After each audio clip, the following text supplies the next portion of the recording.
Supreme court میں سابق جج شوکت عزیز صدیقی کی برطرفی کے خلاف اپیل پر فیصلہ محفوظ۔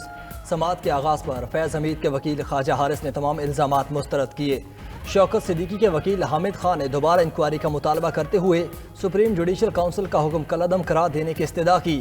چیف جسٹس نے کہا کہ فریقین تسلیم کر رہے ہیں کہ مکمل انکوائری نہیں ہوئی، یہاں آئینی اداروں کی تقریم کا سوال ہے، بہت محتاط چلنا ہوگا، کہیں اداروں کے درمیان قائم آئینی توازن خراب نہ ہو۔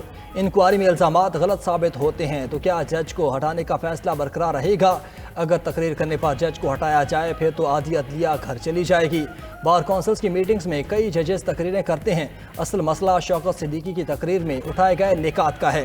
اٹارنی جنرل نے موقف اختیار کیا کہ شوکت صدیقی کو بغیر انکوائری ہٹانا طے شدہ قانونی تقاضوں کے منافی ہے، جج کو انکوائری کے بغیر ہٹایا نہیں جا سکتا۔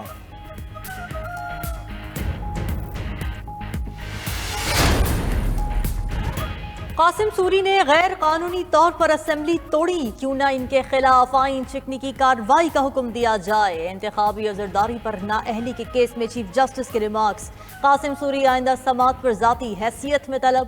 چیف جسٹس نے مزید کہا، قاسم سوری نے حکم امتناعی لے کر پوری اسمبلی مدت کو انجوائے کیا، اب کہہ رہے ہیں اسمبلی ختم، کیس غیر مؤثر ہو گیا۔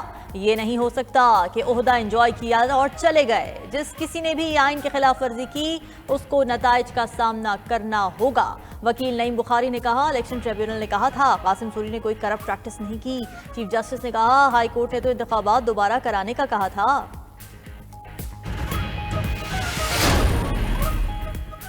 1982 سے وکیل ہوں، مقدمات کیسے یکجا کرائے جاتے ہیں معلوم ہے۔ ہم اعتراف کر رہے ہیں کہ سپریم کورٹ کے اندر سے ہیرا پھیری ہوتی رہی، آپ بھی اعتراف کریں کہ ہیرا پھیری کرتے رہے ہیں، کبھی اسٹیبلشمنٹ آ جاتی ہے کبھی کوئی اور، اب یہ سلسلہ نہیں چلے گا، کیسز مقرر کرنے یا روکنے کا سلسلہ اب ختم ہوگا۔ چیف جسٹس کے ریمارکس۔ قاسم سوری کے وکیل نعیم بخاری نے کہا کہ وہ 1972 سے ہائی کورٹ کے وکیل ہیں، کبھی کوئی مقدمہ فکس نہیں کروایا۔ عدالت نے قاسم سوری کا کیس مقرر نہ ہونے اور سٹے برقرار رہنے پر رجسٹرار سپریم کورٹ سے بھی 3 ہفتے میں رپورٹ مانگ لی۔ الیکشن کو برقع نہیں پہنا رہے، کیا سرائیوں سے گریز کرنا چاہیے؟ انٹرنیٹ سروس ڈاؤن کی خبریں افواہ ہیں۔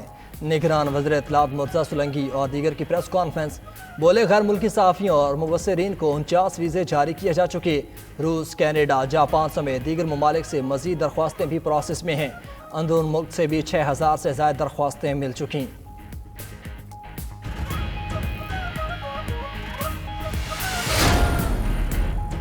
عام انتخابات میں 15 دن باقی، عام انتخابات کا 75% پروسیس مکمل۔ الیکشن کمیشن کے EMS تجربے جاری، الیکشن کمیشن کا ایک اور تجرباتی مشق کرنے کا فیصلہ، چاروں صوبوں کے الیکشن کمشنرز کو مراسلہ ارسال کر دیا۔ ادھر الیکشن کمیشن نے ملک بھر کے بلدیاتی اور کینٹ بورڈز کے ترقیاتی فنڈز منجمد کر دیے۔ دوسری جانب NA-171 رحیم یار خان میں RO کو دھمکیاں دینے کا کیس، الیکشن کمیشن نے سماعت کے بعد فیصلہ محفوظ کر لیا۔ ممبر نثار درانی نے ریمارکس دیے، ہمارے سامنے سب جماعتیں برابر ہیں، کسی بھی سیاسی جماعت کی طرف جھکاؤ کا تاثر غلط ہے۔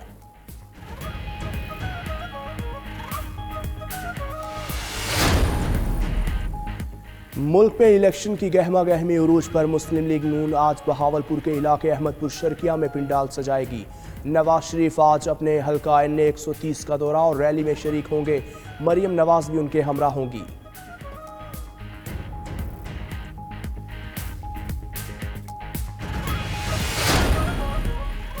Chairman Peoples party Bilawal Bhutto Chiniot میں پاور شو کریں گے۔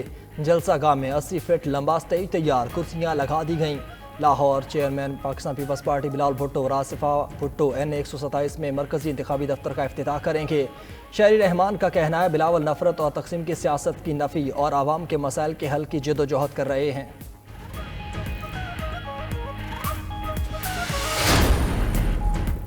بانی PTI کی جیل ٹرائل کے خلاف درخواستیں، چیف جسٹس اسلام آباد ہائی کورٹ نے ریمارکس دیے، جیل ٹرائل اور ان کیمرہ ٹرائل کو کنفیوز نہ کریں، دونوں میں فرق ہے۔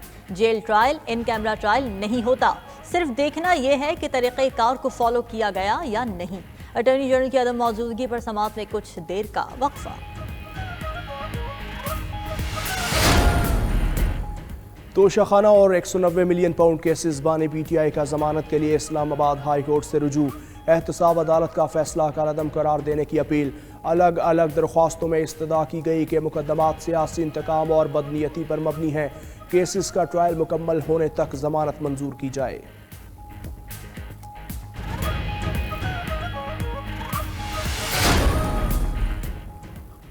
شہریار آفریدی کے خلاف قانون نظر بندی کا ایم پیو آرڈر جاری کرنے کا کیس ڈپٹی کمشنر راولپنڈی اور سپرنٹینڈنٹ اڈیالہ جیل اسلام آباد ہائی کورٹ میں پیش۔ ڈپٹی کمشنر اور ایس ایس پی آپریشنز کے وکلاء نے جسٹس بابر ستار پر اعتراض اٹھا دیا۔ جسٹس بابر ستار نے ریمارکس دیے، ریکارڈ پیش نہ کر کے آپ بھی ان کی طرح توہین عدالت کا سامنا کرنا چاہتے ہیں۔ ڈپٹی کمشنر راولپنڈی سے استفسار کیا، میرے حکم پر عمل درآمد کیوں نہیں کیا گیا؟ یہ کیسے ہو سکتا ہے کہ ہائی کورٹ آرڈر کرے اور اس پر عمل درآمد نہ ہو؟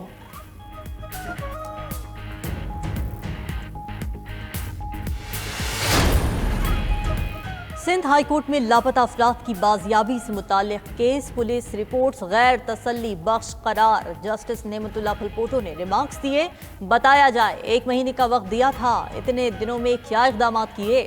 تفتیشی افسر نے موقف اپنایا کہ مختلف اداروں کو خطوط لکھے گئے لیکن جواب نہیں ملا۔ عدالت کی وفاقی سیکرٹری داخلہ کو مداخلت کی ہدایت۔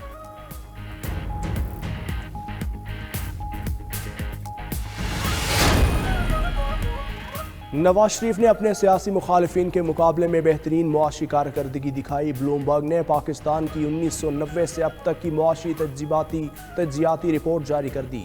مہنگائی، بے روزگاری اور دیگر معاشی مشکلات میں نون لیگ کا دور پی ٹی آئی اور پیپلز پارٹی سے بہتر رہا۔ الیکشن جیتنے والی کسی بھی پارٹی کے لیے آگے کا راستہ آسان نہیں ہوگا۔ آئی ایم ایف معاہدوں کے تحت مشکل فیصلے کرنا پڑیں گے۔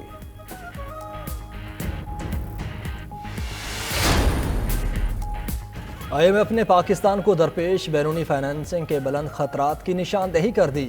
اگلے 3 سال میں 71 ارب 88 کروڑ ڈالر کی بیرونی فائنانسنگ درکار ہے۔ بیرونی فنڈنگ میں شارٹ فال یا سست روی کی صورت میں حکومت کو مہنگے مقامی قرضوں پر انحصار کرنا پڑے گا۔ سکوک بانڈز کے اجرا اور زر مبادلہ ذخائر میں مشکلات پیش آ سکتی ہیں۔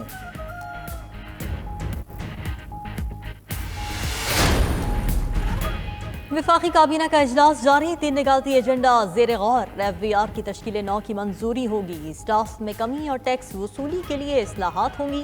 کابینہ اقتصادی رابطہ کمیٹی کے 9 جنوری کے فیصلوں کی توثیق بھی کرے گی۔